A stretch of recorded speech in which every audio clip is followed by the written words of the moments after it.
Hello, everyone. This is Dr. Kavita Kaul. I'm from Richmond, Virginia. I'm a speech language pathologist and audiologist, and I specialize in auditory processing disorders. And I am Dr. Elizabeth D'Souza from Connecticut. I am a speech pathologist and an audiologist too, and I specialize in auditory processing disorders. Today, we are starting a series of recordings related to auditory processing disorders.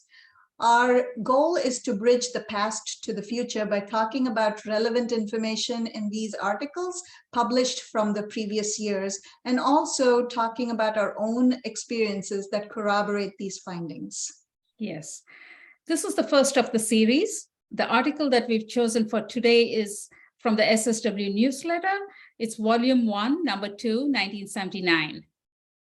And in this article, we have found 3 fun facts for you to be curious about. One is reversals, one is site of lesion testing, and the last one is the stimuli that is used in the SSW test.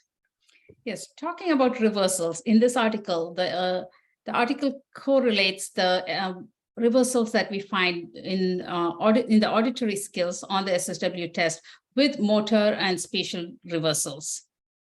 In my experience, every time a patient or the parent indicates sequencing on organization issues in everyday life, I do see significant reversals on this test. So it's still valid at this time. And the next highlight that we wanted to share with you is about the site of lesion testing. The SSW test, when it was initially developed, was a site of lesion. It was developed as a site of lesion test, and it was sensitive in identifying lesions along the auditory pathway up to the level of the cortex. And it also talks about an interesting case of seizures. And medically, she was diagnosed to have a lesion in the temporal lobe. But the SSW test was useful in identifying the site of lesion, in localizing the site of lesion as in the anterior temporal lobe versus the posterior temporal lobe. And apparently because of that, this patient was able to save her job because they provided her very specific recommendations, and the employer was able to honor those recommendations very well.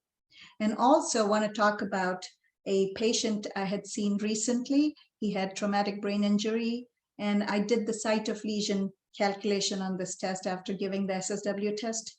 And I was able to identify that the primary difficulty in this patient was in the cochlea with just residual effects in the brain. And so I was able to provide specific recommendations there too.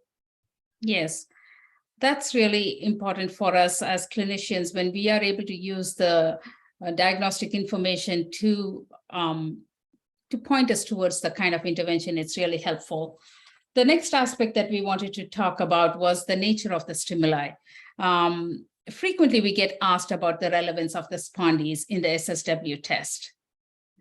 Right, and the spondee advantage is based on the familiarity of the monosyllabic words and their homogeneous audibility. But in the SSW test, the words seem less common. They have more foils and probably are not as homogeneously audible. In a sub-study on the SSW test, a group of college students in speech pathology and audiology were asked to guess the second word from the first half of the spondee. They correctly anticipated less than 1/3 of the words with even 50% accuracy. And 17 of the words were not even guessed by any of the 10 judges. How about that? That's interesting. So it goes to show that the words were never meant to be familiar. And the argument that the words are archaic may not be relevant. Right. And the test is still a very valid test in identifying and diagnosing auditory processing disorders. Absolutely. We hope you will go to our website and read more about this article for the specific details. It's on our website link is www.igaps.org, and it's under the resources section.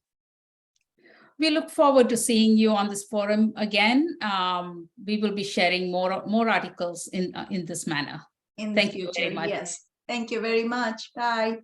Bye.